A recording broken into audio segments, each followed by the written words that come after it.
सभी विद्यार्थियों का न्यू स्टार क्लासेस में स्वागत है।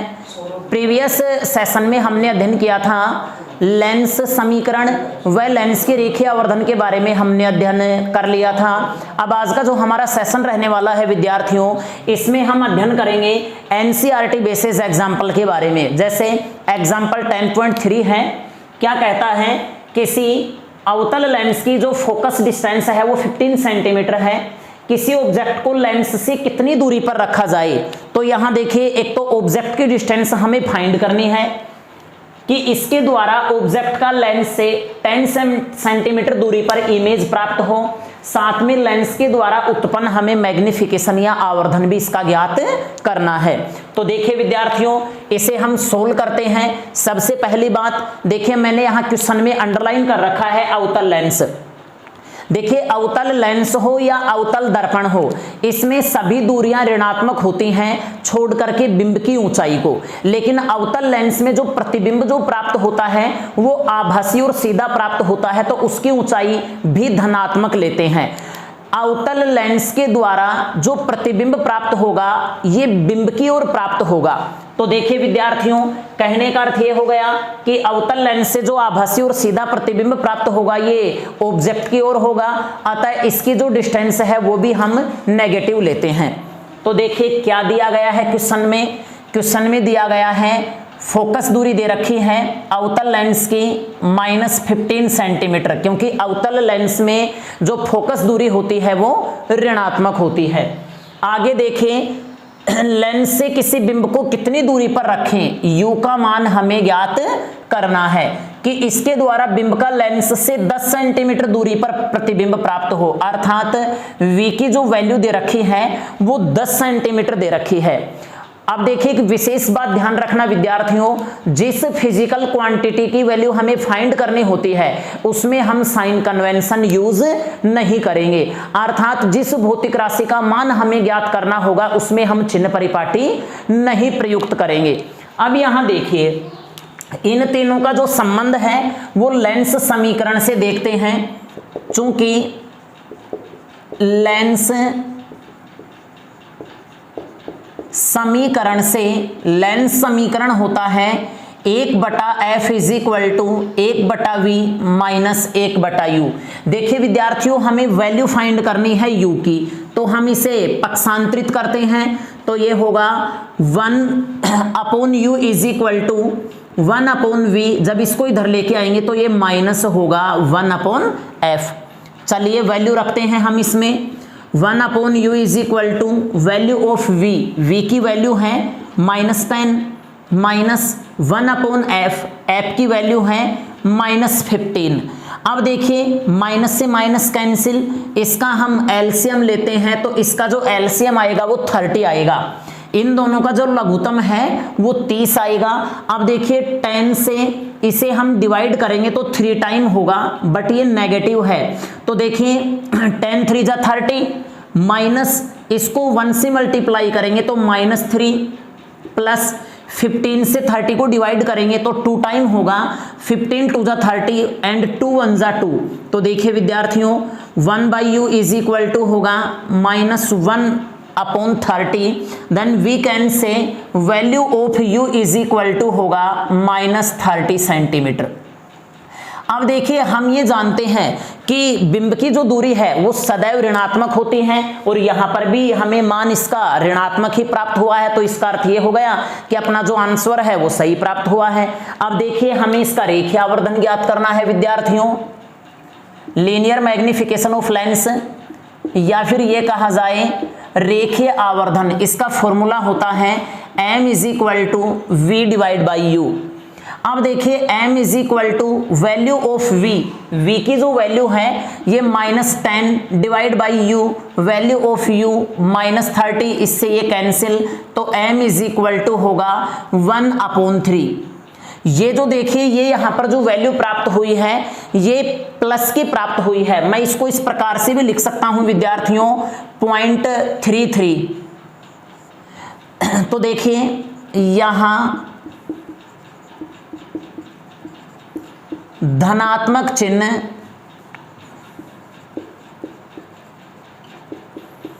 यह प्रदर्शित करता है कि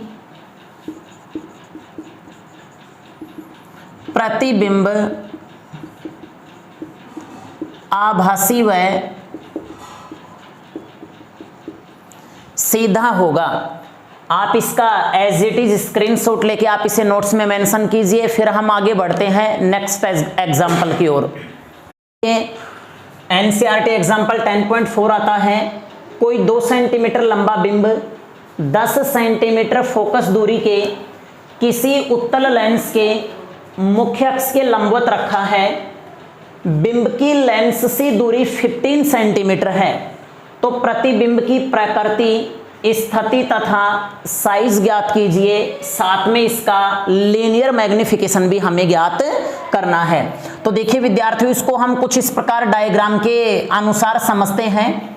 जैसे ये हमारे पास एक कन्वेक्स लेंस है, यहाँ देखिए इसके सामने मुख्य अक्ष के लंबवत ये कोई ऑब्जेक्ट रखा हुआ है, ये 2 सेंटीमीटर लंबा है। अब देखिए इस ऑब्जेक्ट का जो कुछ इमेज प्राप्त होने वाला है वो कुछ इस प्रकार से प्राप्त होगा, कुछ इस प्रकार से यहाँ पे प्राप्त होगा।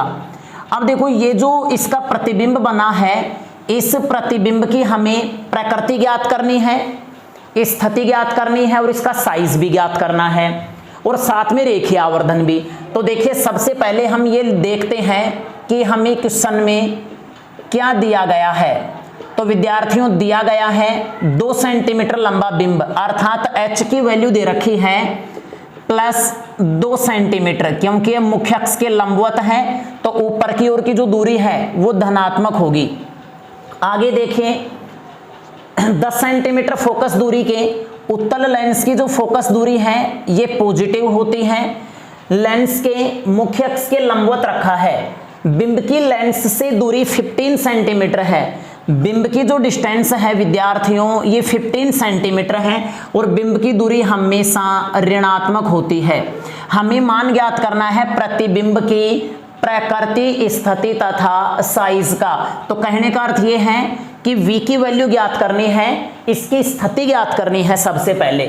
तो देखिए चूंकि लेंस समीकरण से 1/f बराबर होता है 1/v माइनस 1/u। हमें मान v का ज्ञात करना है तो v को इधर लेके आएंगे, या फिर ऐसा कीजिए v को आप एज इट इज रखिए 1/v, इसको हम पक्षांतरित करेंगे 1/f प्लस 1/u।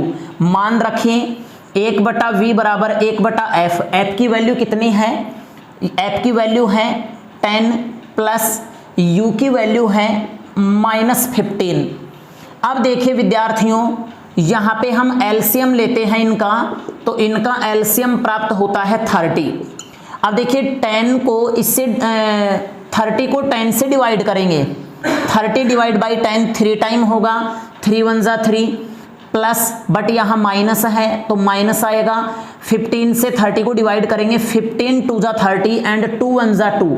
तो यहाँ पे देखिए 1/v इज इक्वल टू होगा 1/30 by cross multiply v is equal to होगा 30 सेंटीमीटर।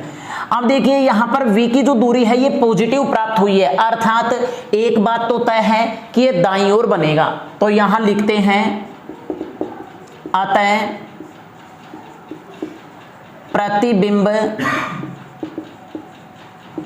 वास्तविक, उल्टा तथा दाईं ओर प्राप्त होगा। अब देखिए विद्यार्थियों साथ में हमें यहां पे ज्ञात करना है, प्रकृति ज्ञात कर ली हमने, स्थिति ज्ञात कर ली, अब हमें साइज का पता करना है। तो देखिए चूंकि रेखीय आवर्धन का जो फॉर्मूला होता है ये होता है m is equal to v/u बराबर में, देखिए रेखीय आवर्धन कहेंगे प्रतिबिंब की ऊंचाई व बिंब की ऊंचाई का अनुपात ही क्या कहलाएगा? आपका रेखीय आवर्धन कहलाएगा। अब देखिए h डैश का मान हमें ज्ञात करना है, हमें किसका मान और ज्ञात करना है यहाँ पर? h डैश का।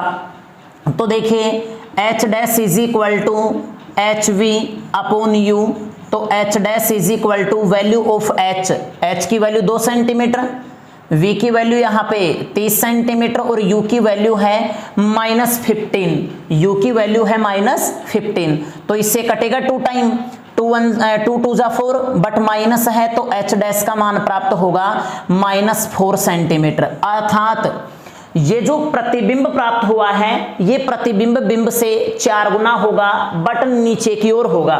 तो यहां लिखते हैं अतः प्रतिबिंब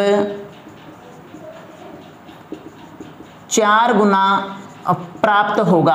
अब हम यहां पे देखिए वापस से रेखीय आवर्धन ज्ञात कर सकते हैं, तो m is equal to H dash upon में एच डैश की वैल्यू कितनी है -4 डिवाइड बाई h की वैल्यू है 2, तो यहां पे देखिए 2 2 जा 4, m की वैल्यू प्राप्त हो गई -2। अर्थात ये जो प्रतिबिंब प्राप्त हुआ है, प्रतिबिंब का आकार व बिंब के आकार का अनुपात कितना प्राप्त हुआ है विद्यार्थियों, -2 सेंटीमीटर सॉरी ये इसका कोई मात्रक नहीं होगा क्योंकि समान राशियों का अनुपात है, तो m का मान क्या प्राप्त होगा -2। ऋणात्मक चिन्ह यह प्रदर्शित करता है कि यह प्रतिबिंब कैसा होगा, वास्तविक और उल्टा होगा। तो आप इसका एज इट इज स्क्रीनशॉट लेके आप इसे नोट्स में मेंशन कीजिए।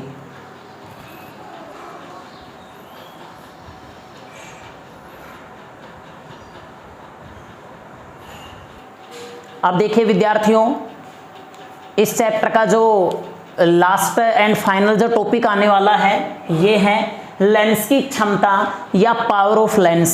देखिए किसे कहेंगे हम लेंस की क्षमता, तो इसको ध्यानपूर्वक समझने का प्रयत्न कीजिए। जैसे मान लीजिए ये हमारे पास कोई उत्तल लेंस है और ये हमारे पास अवतल लेंस है। अब देखिए विद्यार्थियों, उत्तल लेंस क्या करता है, उत्तल लेंस का मुख्य कार्य होता है कि यह मुख्य अक्ष के समांतर आने वाली प्रकाश की किरणों को क्या कर देता है, अभिसारित कर देता है, फोकस के ऊपर केंद्रित कर देता है। जबकि अवतल लेंस जो होता है इसका मुख्य कार्य होता है यह मुख्य अक्ष के समांतर आने वाली प्रकाश की किरणों को दूर दूर कर देता है। अब देखिए एग्जाम्पल बतौर मैं इसका एक छोटा लेंस यहाँ पे और लेता हूँ। ये इस प्रकार से एक छोटा उत्तल लेंस और भी है। अब देखिए ये प्रकाश की किरणें भी इसके मुख्य अक्ष के समांतर आ रही हैं, तो यह लेंस भी इनको क्या करेगा, एक ही बिंदु पर केंद्रित करेगा।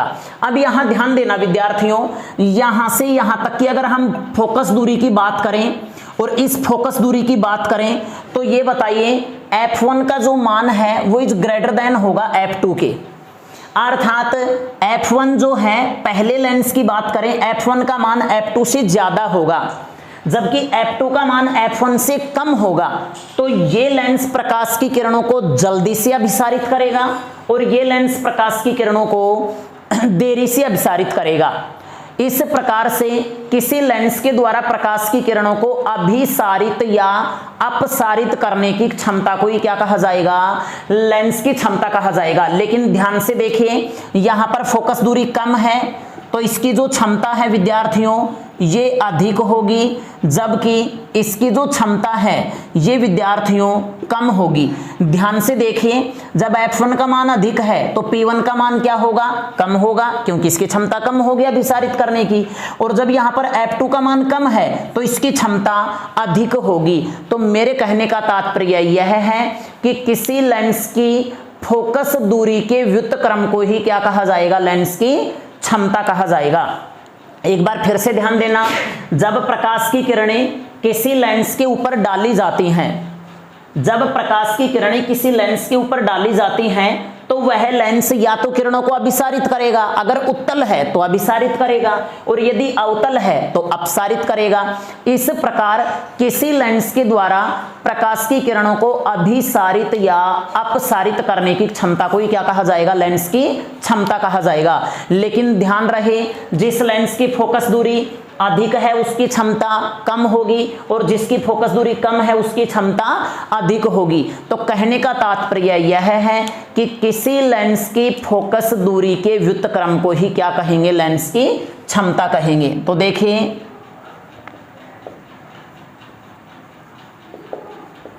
किसी लेंस की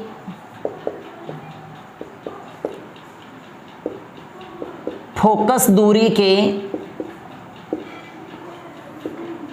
व्युत्क्रम को लेंस की